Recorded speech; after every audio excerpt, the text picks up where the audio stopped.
You know that feeling? You look at your bank account at the end of the month and wonder, where did it all go? It feels like no matter how much you make, there's never enough left over. But what if the answer isn't about getting a raise? What if the key to finally getting control of your money is just a simple shift in how you think? And honestly, this quote hits the nail on the head.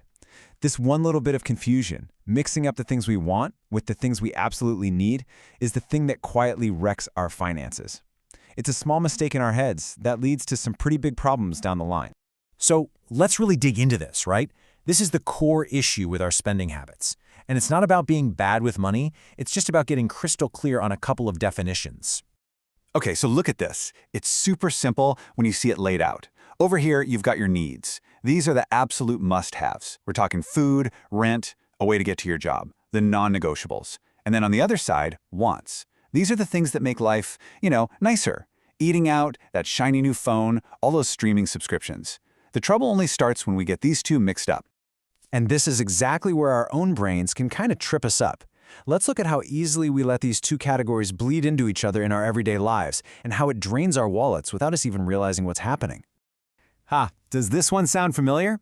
That morning coffee run starts off as a little treat, a want. But pretty soon, it's just part of the routine, and our brain tells us, oh no, I need this to even function. And just like that, it becomes a non-negotiable expense. And oh boy, this one. Your current phone? It works totally fine. But then the new one drops, and all of a sudden that little voice in your head starts up. It's not a want for a cooler camera anymore, it's a need to keep up. After a crazy long day, this feels so true, doesn't it? The thought of cooking is just too much. Ordering in feels like a basic survival tactic. It's really a choice for convenience, but we sell it to ourselves as a straight-up necessity. And here it is, the real damage that this kind of thinking does. The second you label a want as a need, you stop questioning the cost. The spending just happens. It's on autopilot. And that's how you get stuck in that cycle where money comes in and it goes right back out, with nothing left to put away. It's not an income problem, you see. It's a thinking problem. Okay, but what if I told you there's a super simple way to break that cycle? A little mental trick to switch off the autopilot and take back the controls. Well, there is, and it all boils down to asking yourself just one question. That's it. That's the whole thing. Right before you're about to buy something, just stop for a second and ask, will I be okay without this? If the honest-to-goodness answer is yes, well, you've just caught a want masquerading as a need. This isn't about making you feel guilty, not at all. It's about giving yourself a powerful little moment of clarity. And once you start asking, not question, you can build a whole new game plan. It becomes really clear. Step 1, you take care of your needs first. Rent, bills, groceries, get those covered. Step 2, you consciously decide how much you're going to spend on wants. And step 3, the magic part, whatever is left over is automatically your savings. It's planned, it's intentional. All right, let's make this real.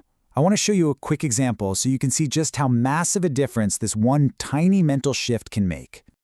So picture this. You've got $100. With this new balance plan, you use 60 of it for your actual needs.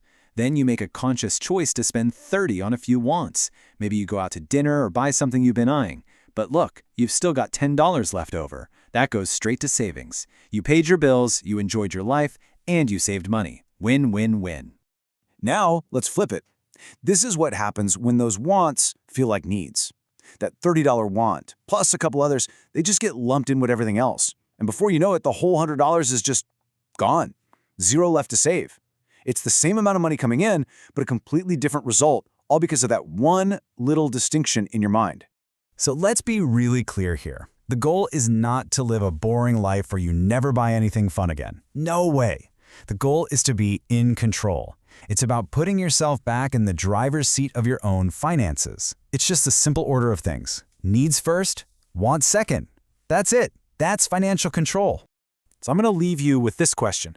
This isn't just some theory, right? This is something you can practice. So think about it. What's one thing you might buy today or this week that you usually tell yourself you need? Just one thing. And before you buy it, challenge it with that question. Will I be okay without this?